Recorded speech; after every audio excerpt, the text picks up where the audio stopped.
بسم اللہ الرحمن الرحیم۔ السلام علیکم ناظرین، ایس کے بی روحانی ہیلتھ پروگرام میں میں ہوں آپ کی ہوسٹ ماریہ حسن، اور ہم لائے ہیں آپ کی روحانی ہیلتھ کے لیے بے حد مجرب قرآنی وظائف اور قرآنی نقوش۔ ناظرین، آج اس ویڈیو میں ہم آپ کو شوہر کو راہ راست پر لانے کے لیے دو روحانی اعمال بتائیں گے۔ پہلا عمل ایک وظیفہ ہے جو آپ نے 21 روز تک ادا کرنا ہے۔ دوسرا عمل ایک قرآنی نقش کے متعلق ہے جو بیوی نے صرف اپنے پاس رکھنا ہے۔ شوہر کو راہ راست پر لانے کے لیے یہ وظیفہ آپ نے چاند کے پہلے جمعے کو شروع کرنا ہے۔ وظیفے کے لیے آپ چاند کے پہلے جمعے کو روزہ رکھیں اور فجر کی نماز کے بعد اول و آخر 11 بار درود ابراہیمی کی تلاوت کریں، اور درمیان میں آپ 11 مرتبہ سورہ جمعہ تلاوت کریں۔ انشاءاللہ 21 روز تک آپ کا شوہر نہ صرف غیر عورتوں میں دلچسپی لینا چھوڑ دے گا بلکہ ہر بری عادت سے پرہیز کرے گا۔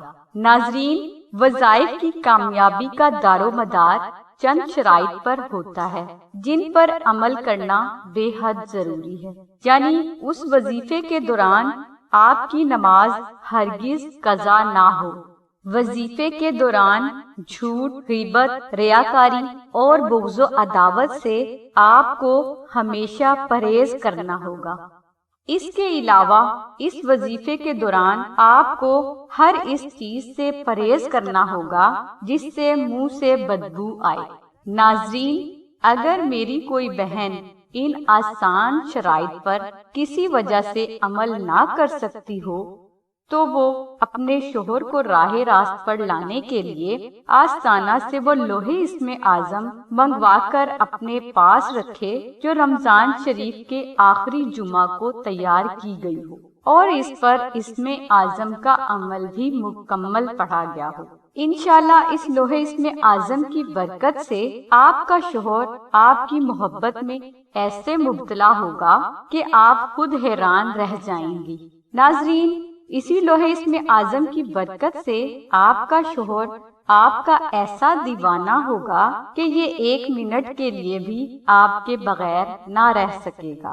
ناظرین، لوح اسم اعظم کی برکت سے شوہر نہ صرف غیر عورتوں میں دلچسپی لینا چھوڑ دے گا بلکہ ہمیشہ جورو کا غلام بن کر رہے گا۔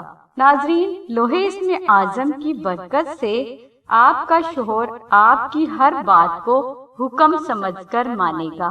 لوح اسم اعظم کی مکمل تفصیل کے لیے لنک ہم نے ڈسکرپشن میں دے دیا ہے، لہٰذا آپ لوح اسم اعظم کی ہمیں ریکویسٹ کرنے سے پہلے اس لنک کو اچھی طرح وزٹ کر لیں۔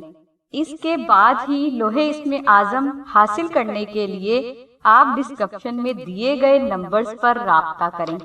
ناظرین، ہماری دعا ہے کہ اللہ تبارک تعالیٰ کی ذات حضور نبی اکرم صلی اللہ علیہ وآلہ وسلم کے صدقے سے آپ کی سبھی نیک دعاؤں کو قبول فرمائے۔ آمین ثم آمین یا رب العالمین۔ الحمدللہ رب العالمین۔